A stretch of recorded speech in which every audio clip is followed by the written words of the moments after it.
Hey guys, what's up? So I made some keto-friendly, low-carb bagels. Same typical recipe, using xanthan gum this time. I wanted to see what would happen if I added xanthan gum. And these are the bagels. I only made four because I didn't want the bagels to be really small. They don't rise. When you cook with almond flour, you guys, they don't rise. Even though you add baking powder, they still don't rise like a normal bagel, okay, maybe halfway. So I cut one in half, and I made one with cream cheese and my favorite strawberry preserves. But when this jar is gone, I'm going to make my own keto preserve, and I'm going to keep the jar. So I'm going to stop buying this because it's delicious. I love it, but look at the carbs. Look at the total sugars and look at the added sugars. So this is not low carb, and this is definitely not keto. But I didn't want to throw it out, and I don't like to waste food, so I just have a half a tablespoon whenever I'm making bagels, which is about half of the macros. And I don't do this every day. It's like once or twice a week on my days off. So that's okay. All right. So I got this one, I got cream cheese and the Smuckers. And this one I've never done before, but they usually do it on toast. I got guacamole. Okay. Not avocado, guacamole. I made the guacamole with the spices and everything.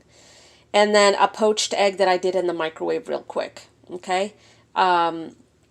So this is what the bagels look like. Nice and crispy looking.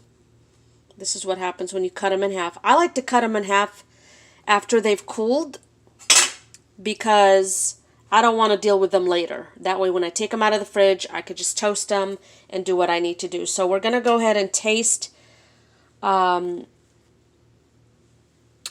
these with the xanthan gum. Now to the recipe, all I did was add a half a teaspoon of xanthan gum. So let's try it out.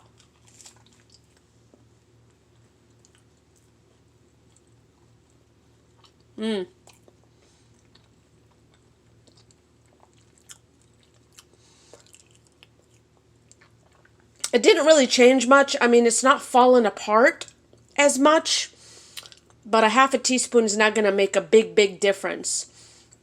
But it's not going to hurt to add it to your recipe. Let me taste the other one. Try to get some egg in there.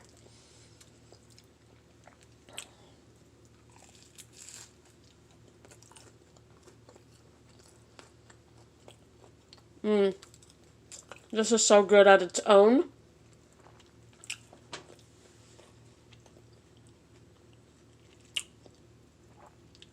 They do taste a little bit more flavory.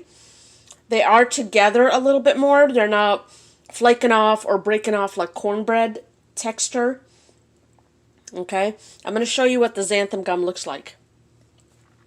Okay, you guys, this is what the xanthan gum looks like. Okay, it's like just a white, fine powder.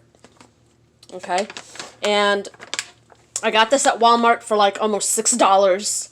Okay, you don't get much, you guys. This is all you get. Let me show you how much you get. This is how much you get. Okay, this stuff is very expensive. Always make sure you get non-GMO. We don't want anything in there that we don't need. No soy, no corn products, no nothing. Always make sure it's non-GMO. Okay, it's also gluten-free.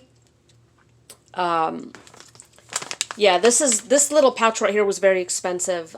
You can see it at Walmart in the baking aisle. Okay, and it's around 5 something, almost $6. Okay. It smells, it has a little bit of odor to it that I don't like. Here's the back, if you want to pause that. Carbohydrate is 1, minus the fiber, which is nothing. Xanthan gum, you don't want any other ingredients. You don't know what xanthan gum is? Look it up. This is the back. You want it to be non-GMO, you guys. Dr. Berg did a video on this if you want to go check him out. Not sponsored or affiliated, but it did make the bagels a little bit like together. The texture was together. Didn't change the flavor or anything like that. It didn't make a big deal. Like I said, I just put in a half a teaspoon. This much, you guys, a half a teaspoon into my my dough. Whatever you're baking, you don't have to make bagels. It could be anything. It just holds it a little bit better, and it acts as a gluten, but it's not a gluten because it is gluten-free. But if you don't know what xanthan gum is, just look it up, you guys. It's a great product. And usually when I make the bagels, the low-carb bagels, keto bagels, they usually fall apart and have a texture like cornbread, and I hate that. So this will help you out a lot. So you guys, I'll see you in my next video. Take care.